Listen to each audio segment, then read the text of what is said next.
அனைவருக்கும் ஒரு காலை வணக்கம். பொறுப்பான மனிதனாக வர வேண்டும் என்று சொன்னாலும், பொறுப்புக்கு மனிதன் வர வேண்டும் என்று சொன்னாலும் எங்களுடைய பள்ளிக்கூடத்துக்கு தான் வந்தாகணும். ஆக இன்றைக்கு ஒரு வேட்பாளராக நான் இதுவரைக்கும் ஓட்டு போட்டிருக்கேன். ஒரு எம்எல்ஏவாக நான் ஓட்டு போட்டிருக்கேன். முதல் முறையாக ஒரு பள்ளிக்கல்வித்துறை அமைச்சராக, அதுவும் பள்ளிக்கூடத்துக்கு ஓட்டு போட்டது ஒரு புது அனுபவம் தான். இந்த நாடாளுமன்ற தேர்தல் ஒரு மிகப்பெரிய ஒரு ஜனநாயக திருவிழா. அந்த திருவிழாவை பொறுத்த வரைக்கும் இன்றைக்கு தமிழ்நாட்டை பொறுத்த வரைக்கும் நம்முடைய மாண்புமிகு திராவிட மாடல் அரசு நடத்தி கொண்டிருக்கின்ற தமிழ்நாட்டுடைய முதலமைச்சருடைய கரத்தை வலுப்படுத்துகின்ற விதமாக ஓட்டு கேட்கும்போதெல்லாம் எப்படி ஒரு எழுச்சியோடு எங்களை வரவேற்றார்களோ, அதுக்காக தாய்மார்களுடைய அந்த வரவேற்பு, அந்த ஆதரவு. அதை தொடர்ந்து எனக்கு 7 மணிலேருந்தே பார்த்திங்கன்னா இதில் இவ்வளோ பெரிய கும்பல் நாங்களே எதிர்பார்க்கல.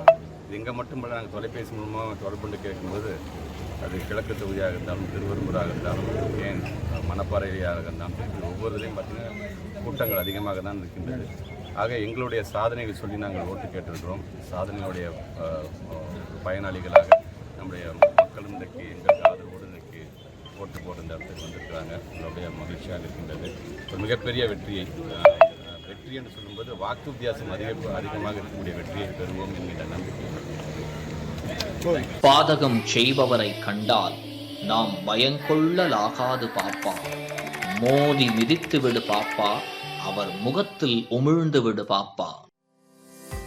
அண்மை செய்திகளை உடனுக்குடன் தெரிந்து கொள்ள இணைந்திருங்கள் இயம்நாடு தொலைக்காட்சியுடன்.